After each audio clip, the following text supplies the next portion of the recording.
Hi everyone, welcome back to my channel. So today I wanted to talk about the effects that the pandemic has had on a lot of us. And I actually have been doing kind of almost like a series of videos unintentionally on sort of mental illness and chronic illness and how those kind of intersect, because I do think that for those of us who are chronically ill, we are sort of more mentally vulnerable. And I know that that is a controversial topic because a lot of us have been told that our symptoms are all in our head. A lot of us have tested negative for stuff only to find out that we do actually have an illness. But I do think that it's that we need to acknowledge when some of our issues are psychological as opposed to actual physical ailments.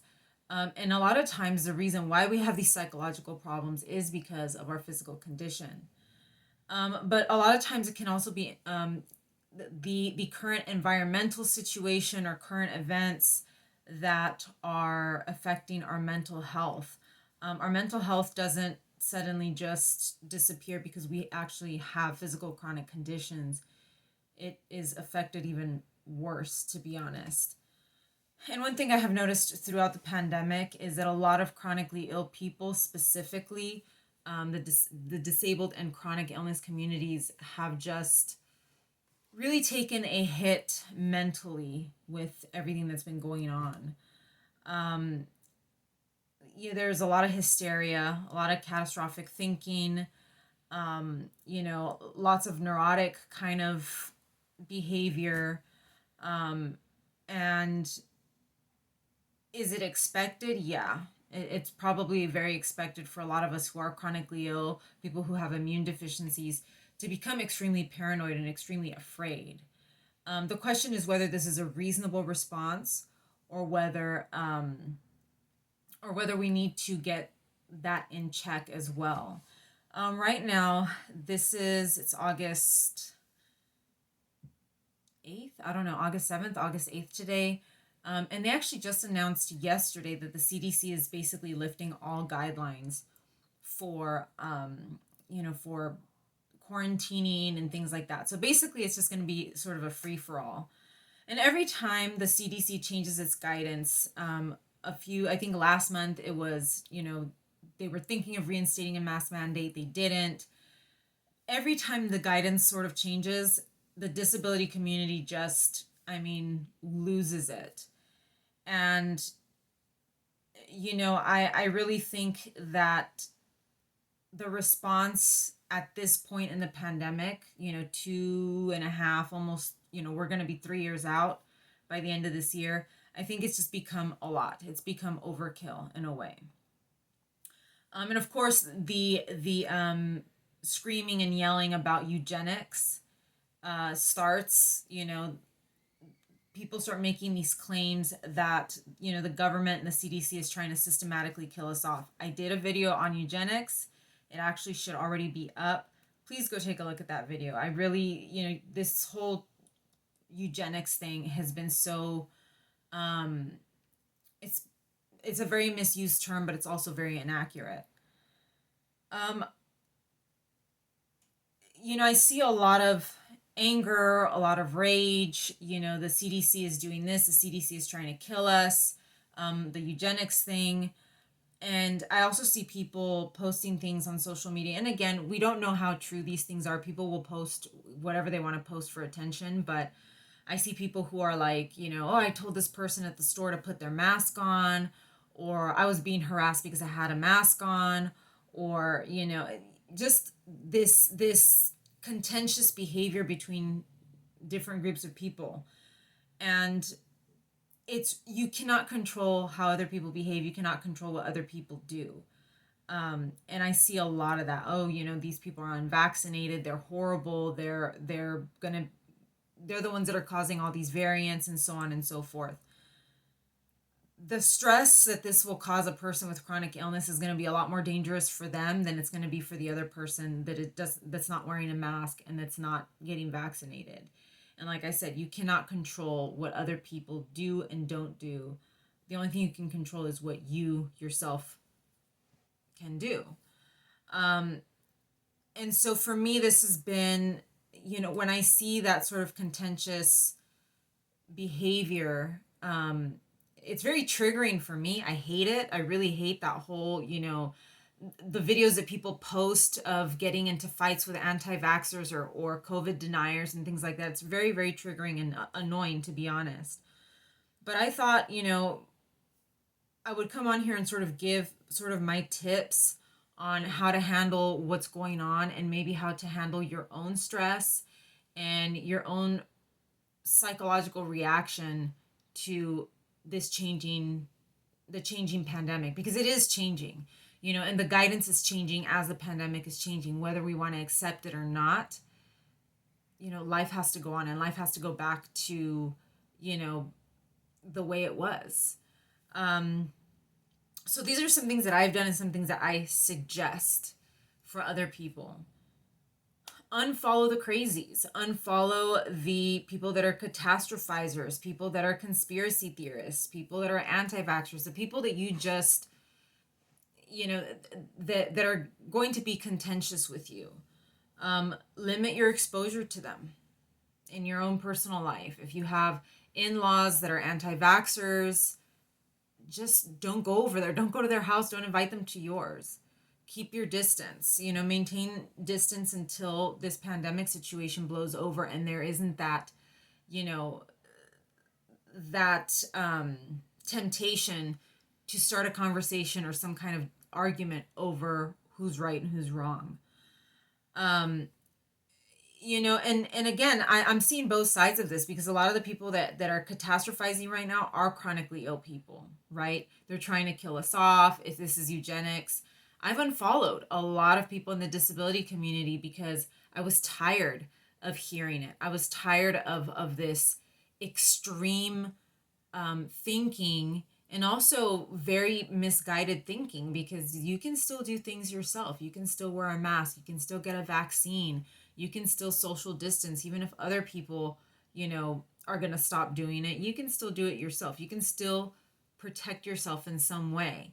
And to get so angry and upset over things that you can't control, like I said, is just unhealthy.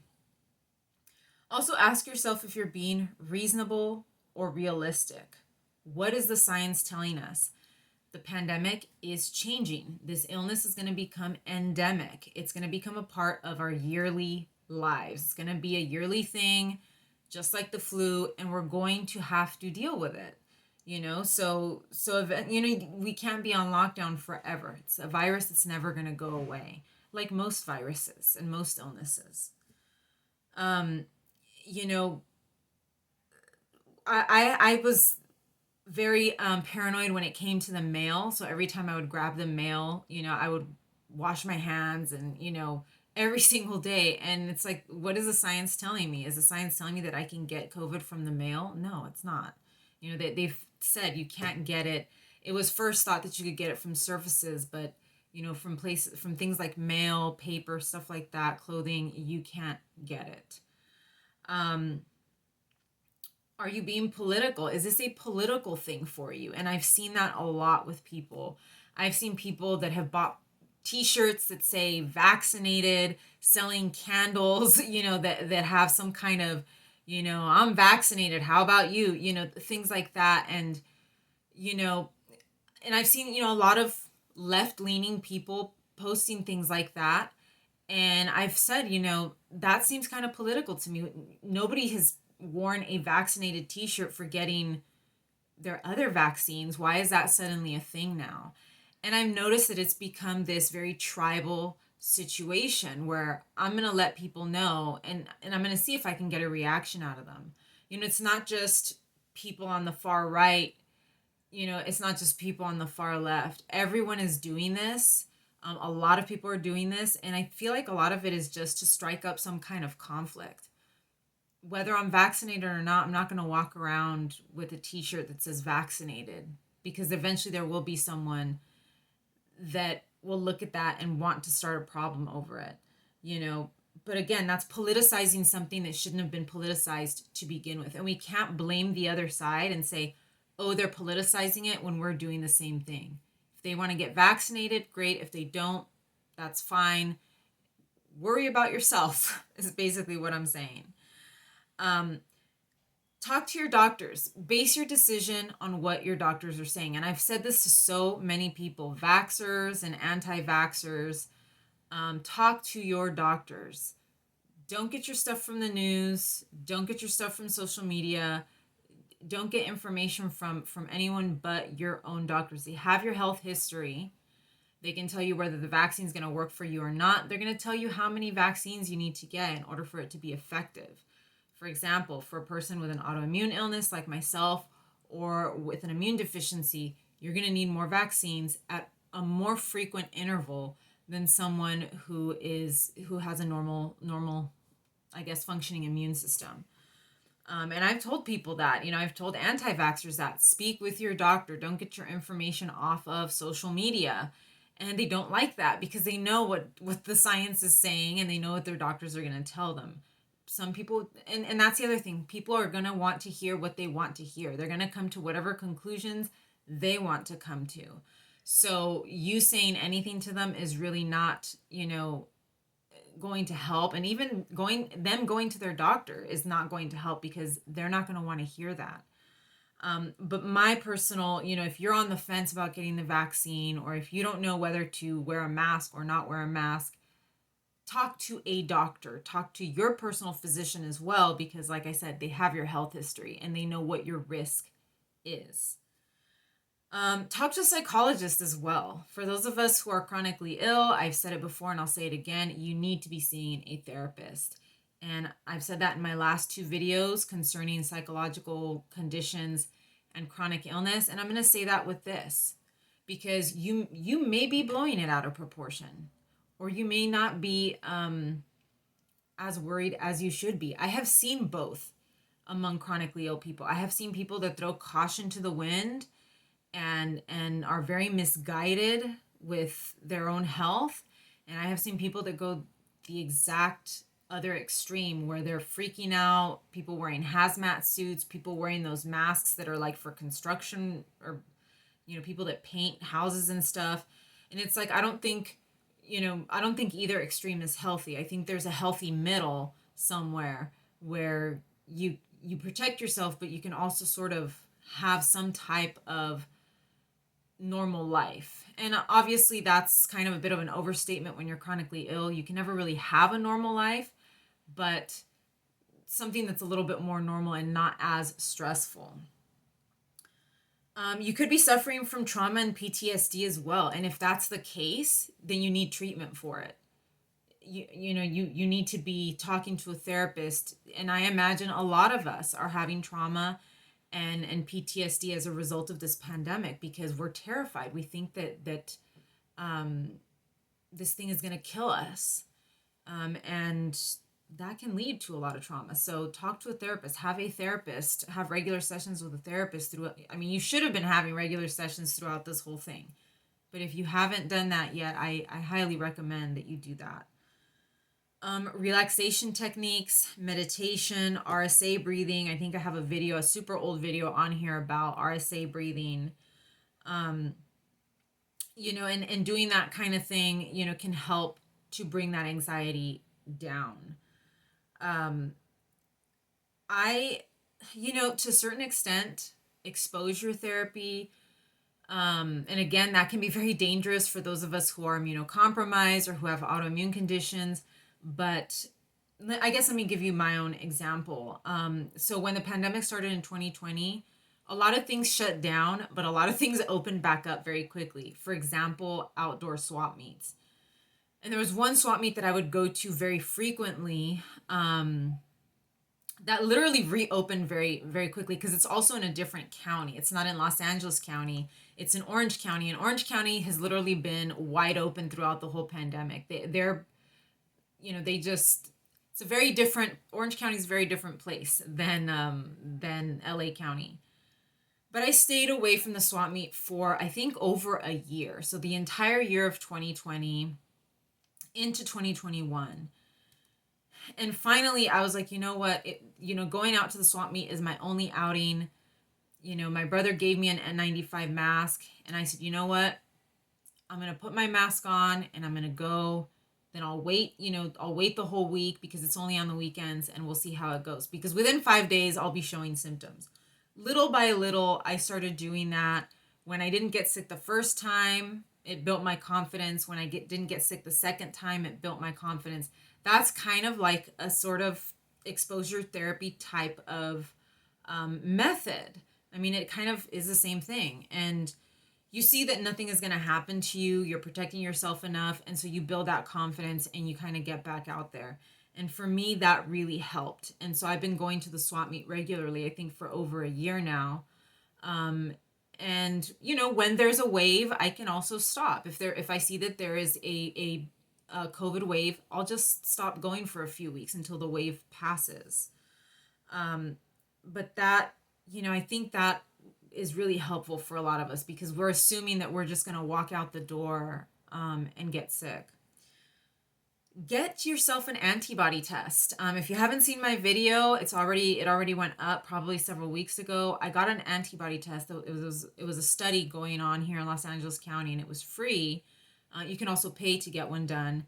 You'd be surprised. You might have antibodies to it, and if you have the antibodies, you can have a little bit of peace of mind that if you do get it again, you're not going to die. Your chances of survival are much better. Granted, you don't want to get it again, but at least you have that level of protection. I got my antibody test. I came back positive, which is weird because I've never tested positive for COVID.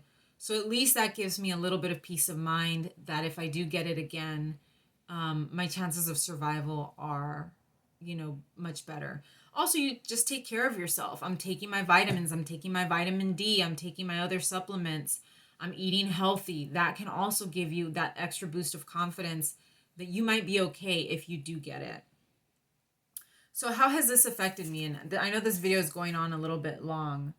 I did have a doctor at the beginning of the pandemic tell me, you can, if you get COVID, you can have multiple organ failure and this and that. Even if you don't die, you can have all these issues.